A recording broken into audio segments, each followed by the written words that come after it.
Well, here's an interesting thought. We rationalize our motives so as to make ourselves feel good, and I'm not sure I'll have a sort of solution by the end of this video, but I just want you to actually have a light bulb regarding what I'm about to tell you. So hear me out. If you wanna say you've committed to something and you've told yourself you have to do this, you're gonna do this, you should do this, and then comes a day when perhaps you don't really feel like it, or you want an excuse to not do it. You give yourself a reason that makes sense as to why not to do it. But essentially, you tell yourself that reason mainly because your motive is to not do it. So for example, you exercise, and for some reason on a particular day you just want to lay in bed and sleep. You convince yourself that you need to get some rest, you need to relax a bit, let your body recover, and that would be essentially you rationalizing your motive, which is resting when you know you shouldn't be. There's this, is this part better? It's very dark here. There's this German guy I saw in one documentary who put this in perspective for me.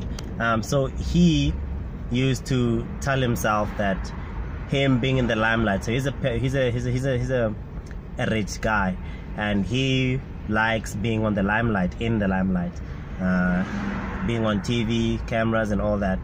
And he used to tell himself that the reason why he likes that is because his company could use it. His company could use the publicity. It's good for the company for him to be famous, and that surname, or which is the same name he uses for the company, for it to be out there and known is a good thing. But then he went on to realize that beyond that, he himself actually likes being in the limelight, and that's the reason why he actually did it. He rationalized being in the limelight to say that, yeah, the reason I need to be in the limelight is because my company could use it. But really his real reason was that he actually likes it. And it's something that we do a lot in society. We tell ourselves things to make ourselves accept the things that we know shouldn't be going on, we know we shouldn't be doing, but we rationalize it so that we ourselves are comfortable doing it. You pollute, for example, in the street because you see other pollution stuff on the streets, and you tell yourself that no, it's fine because it's already dirty. That is you rationalizing your motive, of which your motive would be making the place dirty as well. And now you're rationalizing it to make it seem like there is nothing wrong with it, when you really know that there is something wrong with it. But to give yourself a clear conscience, you tell yourself that there isn't. Now, like I said in the beginning, I may not have a solution to this, but this sort of behavior is what keeps us from reaching the goals that we set for ourselves.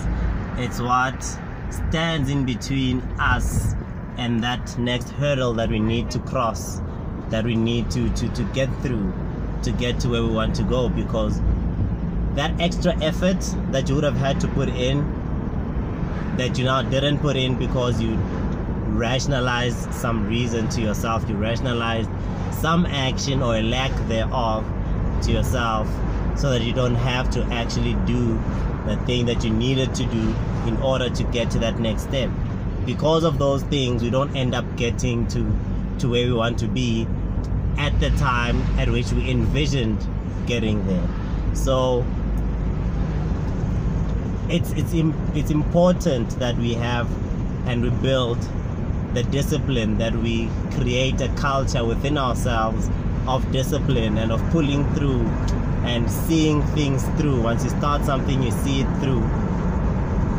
Changing our motives inside our minds, even if we don't really feel like doing something, forcing yourself to do it. You know that if you had to do it for an employer, you probably would do it. But now if it's something that you have to do for yourself, you're able to rationalize in your mind why you need not do it.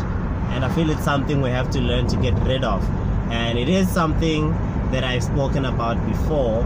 I just feel like this sort of angle probably puts it into better perspective, which is something that I'll continue doing when I find different perspectives of looking at things that I had probably looked at before that would probably help other people that perhaps did not see eye to eye with what I had said before. I'm just gonna find a different perspective, different way to put it, a different way to make you understand, just as I am doing with this. And with that, I shall leave you. And I know this is dark and probably noisy, but I hope I added value. I hope I made the point I was trying to make. And yeah, those are cops there. Anyway, enjoy.